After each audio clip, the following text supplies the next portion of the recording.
আসসালামু আলাইকুম ওয়া রাহমাতুল্লাহি ওয়া বারাকাতুহু। আলহামদুলিল্লাহি রাব্বিল আলামিন ওয়াসসালাতু ওয়াসসালামু আলা সাইয়্যিদিল আমবিয়াই ওয়াল মুরসালিন ওয়া আলা আলিহি ওয়া সাহবিহি আজমাইন।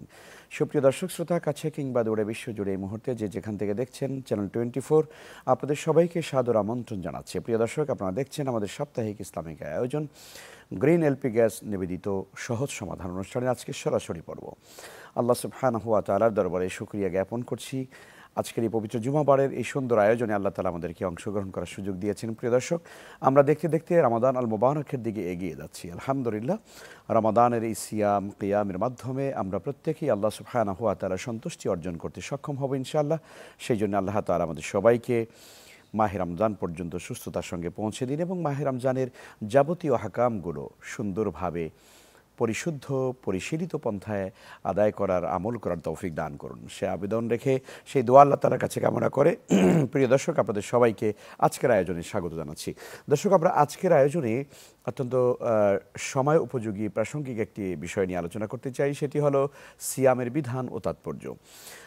এই গুরুত্বপূর্ণ প্রসঙ্গ নিয়ে আলোচনা করবার জন্য আজকে আমাদের স্টুডিওতে সম্মানিত মেহমান হিসাবে উপস্থিত রয়েছেন আন্তর্জাতিক খ্যাতিসম্পন্ন ইসলামিক স্কলারের বিশিষ্ট ইসলামী চিন্তাবিদ, শিক্ষাবিদ এবং গবেষক, ঐতিহ্যবাহী তামির মিলাদ কামিল মাদ্রাসার সম্মানিত অধ্যক্ষ মোহতারাম ডক্টর মুফতি আবু ইউসুফ খান। আসসালামু আলাইকুম। ওয়ালাইকুম আসসালাম ওয়া রাহমাতুল্লাহি ওয়া বারাকাতুহু। কেমন আছেন? আলহামদুলিল্লাহ, ভালো আছি। আলহামদুলিল্লাহ, শুকরিয়া, ভালো আছি আমরা। আপনাকে আজকে আমরা পেয়েছি এখানে।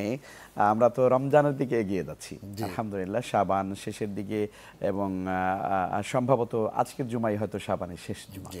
আমরা হয়তো আগামী জুমাটা পেয়ে যাব যেটি রমাদান মুবারকের ভেতরে। তো আপনি যদি আমাদেরকে একটু জানান যে রমজানে আমরা যে সিয়াম সাধনা করি এটার ব্যাপারে আল্লাহ সুবহানাহু ওয়া তাআলার বিধান কি বা তার তাৎপর্য বা তার সিগনিফিক্যান্স কি আছে, আপনি যদি বলেন। আলহামদুলিল্লাহি রাব্বিল আলামিন ওয়াসসালাতু ওয়াসসালামু আলা রাসূলিল আমিন, আম্মা বা'দ। ফাআউযু বিল্লাহি মিনাশ শাইতানির রাজীম। বিসমিল্লাহির রহমানির রহিম। ইয়া আইয়ুহাল্লাযীনা আমানু কুতিবা আলাইকুমুস সিয়ামু কামা কুতিবা আলাল লাযীনা মিন ক্বাবলিকুম লাআল্লাকুম তাত্তাকুন। আমানতু বিল্লাহ। অত্যন্ত চমৎকার। আমরা সামনে রমজান, আরও তো একদিন পরেই আমরা রোজা শুরু করে দেব ইনশাআল্লাহ। আর জুমা হয়তো আমরা এটাই পেয়েছি, আগামী জুমা হয়তো রমজানে পাবো। আল্লাহ তাআলা আমাদেরকে রমজানের শেষ পর্যন্ত পৌঁছার তৌফিক দান করুক, আমিন। রোজা এটা একটা সিয়াম, এটাকে আরবি সিয়াম শব্দ, সেটা সওম বা সিয়াম, যেটা আল্লাহ রাব্বুল আলামিন ফরজ করেছেন। যে 5টি বুনিয়াল ইসলাম আলা খামসিন, ইসলামের যে 5টি স্তম্ভ রয়েছে সেটার একটা অন্যতম হচ্ছে রোজা, এবং এটা একটা দীর্ঘ ইবাদত। দীর্ঘ 1 মাস রোজা রাখা হয় ফরজ। সুবে সাদেক থেকে সূর্যাস্ত পর্যন্ত খাওয়া দাওয়া, পানাহার, ইভেন পাপাচার থেকেও সে রক্ষা করা, নিজেকে আত্মরক্ষা করাই হচ্ছে সিয়াম। নিয়তের সাথে হইতে হবে। এই জন্য রোজা আল্লাহ রাব্বুল আলামিন এটা ফরজ করেছেন। এটা পূর্বেকার উম্মতেরও ছিল, তবে তাদেরটা এরকম দীর্ঘ 1 মাস ছিল না, 2 দিন ছিল, রাত্রে ছিল না, দিনে ছিল, এই ব্যাখ্যা কিন্তু এখানে নাই। তবে রোজা প্রত্যেক নবীদেরই কিছু না কিছু রোজা তাদের উপরে ছিল। ফলে সর্বশেষ মুহাম্মদুর রাসূলুল্লাহ সাল্লাল্লাহু আলাইহি সাল্লামের উপরে 11 মাসের পরে আরেকটি মাস, সেই মাসটা হচ্ছে শাহরু রমাদান, যে মাসে আল্লাহ তাআলা কোরআন শরীফ অবতীর্ণ করেছেন।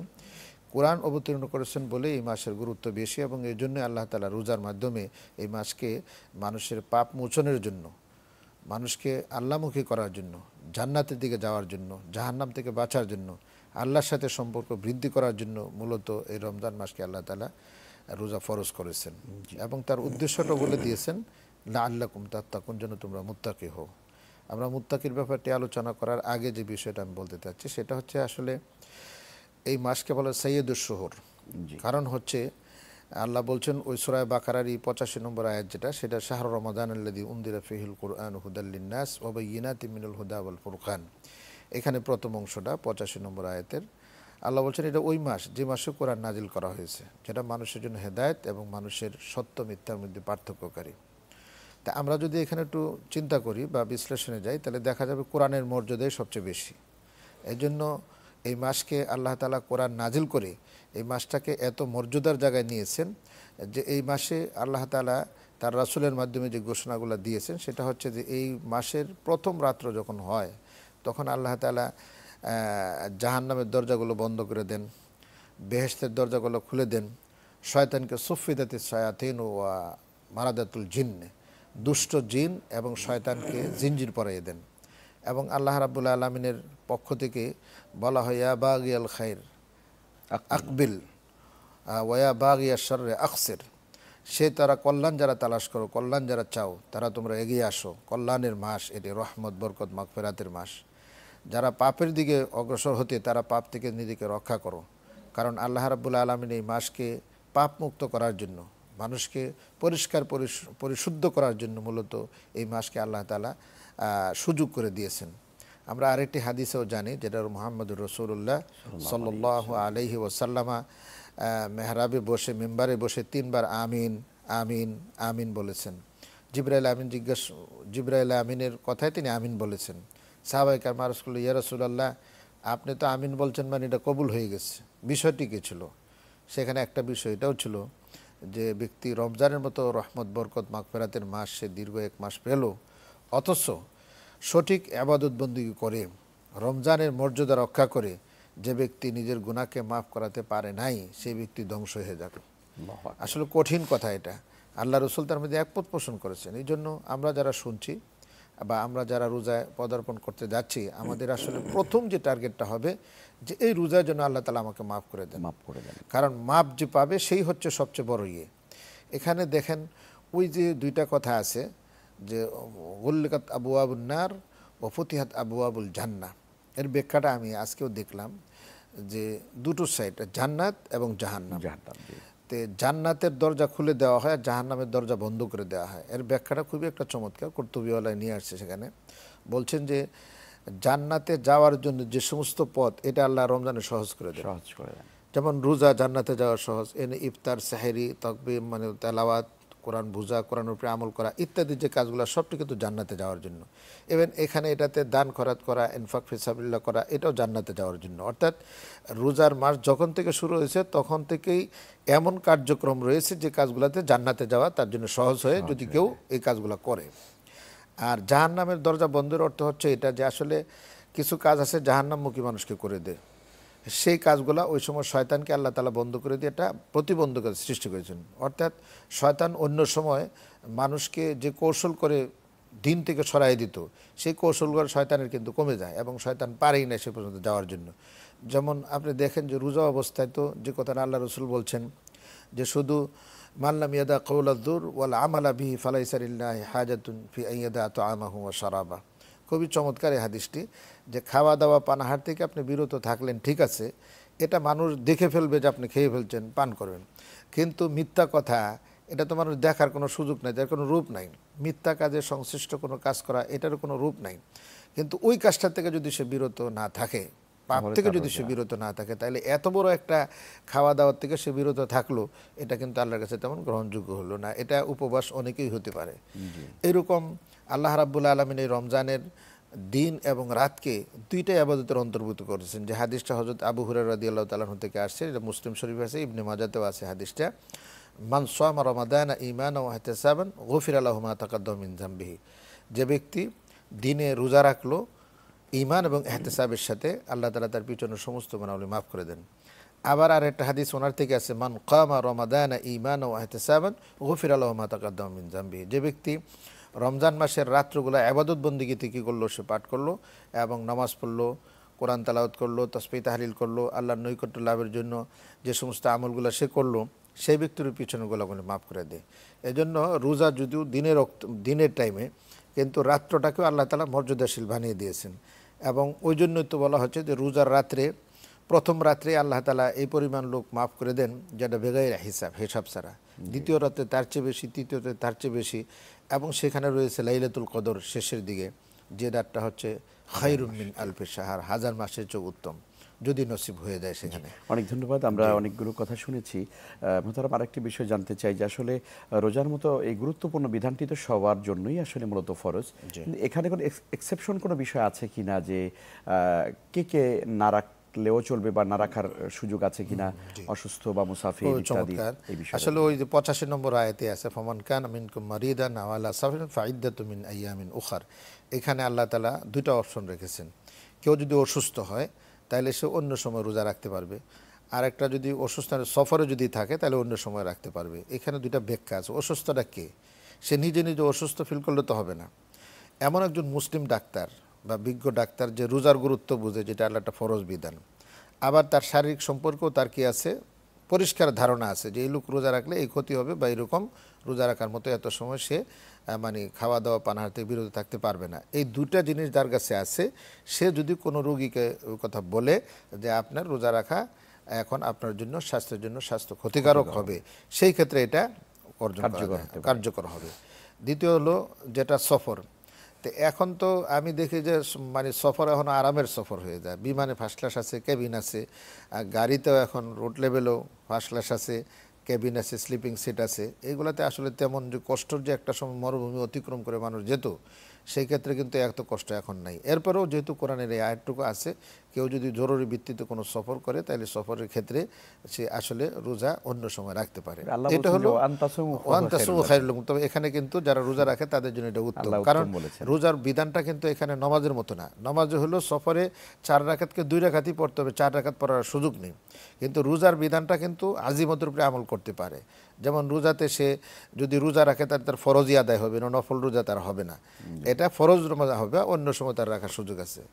আরেক শ্রেণীর লোকদের রোজা আল্লাহ একবার করে দিন, যারা হায়েজ অবস্থা যারা থাকে মহিলাদের জন্য, তাদের মাসিক যে সময়টুকু আছে এই সময়টুকুতে আল্লাহ তাআলা রোজা মওকুফ করে দিয়েছেন, পরবর্তী সময় রাখবে। এরকম বাচ্চা হওয়ার পরে যে নেফাজের যে অবস্থাটা মহিলাদের আছে, এই অবস্থাতেও আসলে রোজা মানুষ ওই সময় রাখবে না। সে একটা মাসালা জেনে নিতে চাই, সেটা হচ্ছে যে আমাদের মা বোনদের এই যে প্রতি মাসের মান্থলি সাইকেলের যে অসুস্থতাটা আছে, সে কারণে তারা রোজা রাখতে পারেন না। তো অনেকে মনে করে থাকেন যে মেডিসিন গ্রহণ করে যদি তারা এটাকে বন্ধ করে রোজাটা রাখতে চান, অনেকে এটা জায়েজ আছে কিনা এই চিন্তা করে তারা এটা করতে চান যে রমজানের পরে রোজাগুলো রাখলে তো আমি রমজানের ফজিলত তো আর পাচ্ছি না, এরকম একটা চিন্তা করেন। আসলে কি এটা সঠিক? না, আসলে আমি এটার পক্ষে না এই জন্য যে আসলে এটা তো আল্লাহর একটা ফরজ বিধান, আর মহিলার এই যে নির্দিষ্ট সময়টুকু এটাও আল্লাহর পক্ষ থেকে আসছে। তাই আল্লাহ তাআলা তো ইচ্ছা করলে রমজান মাসে এটা এমনি বন্ধ করে দিতে পারতেন, সবার জন্য একটা আম ঘোষণাতে বন্ধ করে দিতে পারতেন, কিন্তু আল্লাহ তো সেটা বন্ধ করে দিচ্ছেন না। আর আমি ডাক্তারের সাথে পরামর্শ করে দেখেছি, মহিলার ডাক্তার যে বলছে যে তার মাসিক পিরিয়ডে বড়ি ওষুধ খেলেও ওইটা কিন্তু তার হয়, বরং তার রেহামে এটা জমা হয়ে যায়, বের হয় না, হয়তো আউট হয় না। এতে পরবর্তী সময় বিভিন্ন ধরনের রোগ শোক দেখা দেয়। তাহলে আল্লাহ যেহেতু তাকে অপশন সুযোগ দিয়েছে, তো এটা কেন আমরা এটা খেয়ে বন্ধ করে রাখবো? আর পরবর্তী মাসে রাখলে যে মানে সওয়াব পাবে না রমজানে, সেটাও তো না। না, পুরা সবই তো আল্লাহ দিবেন, কারণ এটা তো আল্লাহরই বিধান। এই যে হজের সময় এই কাজটুকু করে, তো হজের সময় তো একটা কাজ শুধু খালি এই হায়েজ অবস্থা করা যায় না, বা সেটা হলো তোয়াব বাইতুল্লাহ, আর বাকি আরফা, মিনা, মুজদালিফা এগুলো তো করা যায়, কোনো অসুবিধা নেই। আল্লাহ রসুলের যুগে করেছেন, রসুলের সহজ করে দিয়েছেন। এই জন্য আমার কাছে মাসলা যখনই আসে তখন আমি কিন্তু কথাটা ওইভাবে বলি যে এটা ফয়সালাটা আল্লাহর, বিধানটাও আল্লাহর, সুযোগটাও আল্লাহ দিয়েছে। অন্য সময় রোজা রাখলে আপনি যে রমজানের যে সেই সবটুকুই আল্লাহর কোনো কমতি হবে না। তাহলে কেন আমরা এই কাজটা করে, অতিরিক্ত একটা কাজ করে অনেক সময় স্বাস্থ্যের ঝুঁকি কেন নিতে যাই? এই ব্যাপারে আসলে আমি এইভাবে বলি এর কথাটা। জি, অনেক ধন্যবাদ। আমরা একটু বিরতির পরে ইনশাল্লাহ আপনার কাছে আবার আসবো। প্রিয় দর্শক শ্রোতা, আপনারা দেখছেন গ্রিন এলপি গ্যাস নিবেদিত সহজ সমাধান। সময় হয়েছে একটি ছোট্ট বিরতির, ফিরছে কিছুক্ষণের মধ্যে ইনশাআল্লাহ তাআলা। থাকুন আমাদের সঙ্গে।